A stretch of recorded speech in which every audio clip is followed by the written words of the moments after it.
Hello everyone, Leo here again, and this time I'll be showing you the protocols for the 1 repetition maximum, reps to fatigue, and push-up tests.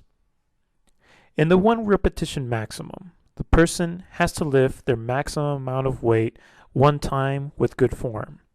Before you begin, make sure the person is properly warmed up with a 5 to 10 minute low intensity aerobic exercise as shown here. After the warm-up, the person will do a couple of repetitions with light load as shown here on the bench press. Afterwards, they will then lift 50 to 70% of their perceived maximum, then they will rest 3 to 5 minutes. After resting 3 to 5 minutes, you will add more weight, between 2.5 and 20 kilograms. This all must be done within 4 tries to avoid an inaccurate predicted 1 repetition maximum.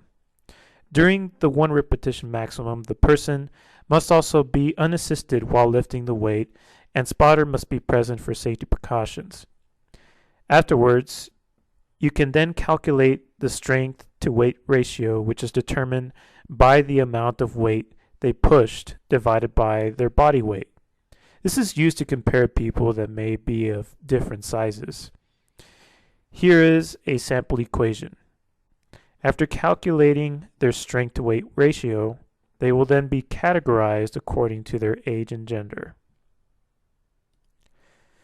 Next is the submaximal strength test, also known as reps to fatigue. The difference between the maximal strength test and submaximal strength test is that in the maximal strength test, you had to lift the maximum amount of weight in 1 repetition, whereas the submaximal test requires between 2 to 10 repetitions.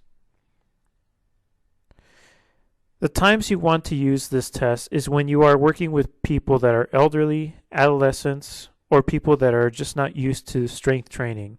So you will use the submaximal test to estimate their 1 repetition maximum. The reps to fatigue follows the same protocol as the 1 RM, except instead of 1 repetition, it is between 2 to 10 repetitions.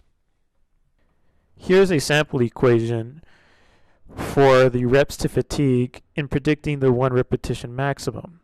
You take the amount of weight lifted, which is 85 pounds in this case, divided by 1.0278 minus 0.0278 times the amount of repetitions.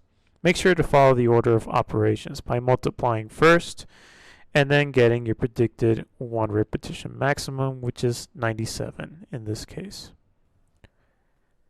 Next is the push-up test, which will include the regular push-up and the modified push-up. The purpose of this test is to measure muscular endurance.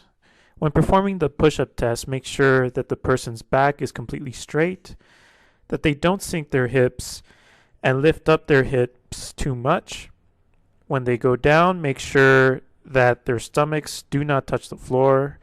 They have to have their head up and the chin must touch the floor. And lastly, make sure their arms extend all the way out as they push up. The modified push-up is the same, only this time the person will be on their knees. Once the person starts to struggle or breaks form within 2 repetitions, the test is then terminated. Once the test is over, you will then find their fitness category based on their age and gender. Then you will reassess using the same test again later in the program to monitor their progress. And that is the protocols for the 1 repetition maximum, reps to fatigue, and push-up tests, everybody. I'm Leo, and thanks for watching.